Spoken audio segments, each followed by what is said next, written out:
Brought to you by Subscribe Today. Rally Sweden looks set to ignore the advice of the FIA and World Rally Championship drivers and continue to run its historic category between first and second runnings of stages. The WRC drivers have long complained that the different lines the historic cars take, and their narrower tracks, make the road conditions on the snowy stages much worse than when they are reused for the second pass of the main event. Following exhortations from the leading WRC drivers last year, FIA safety delegate Michel Mouton recommended a rethink for the 2019 Sweden itinerary but was not heeded.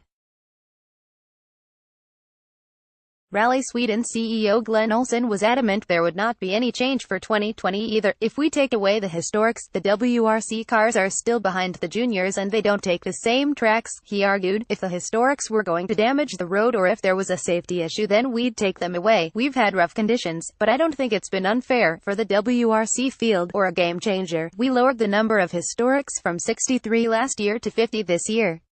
This was the first step. We have to look at this, but there are logistical issues behind this, not least with keeping the spectators entertained between the two loops. I don't feel any pressure from the FIA. I spoke to Michel and they were all happy. Rally winner Autonic reiterated the call for the historics to be moved after the WRC field had been through twice, even if it meant them running in the dark. If it would run after the second loop, there would be no issue for us, Autonic told Autosport. I don't understand why they don't do this.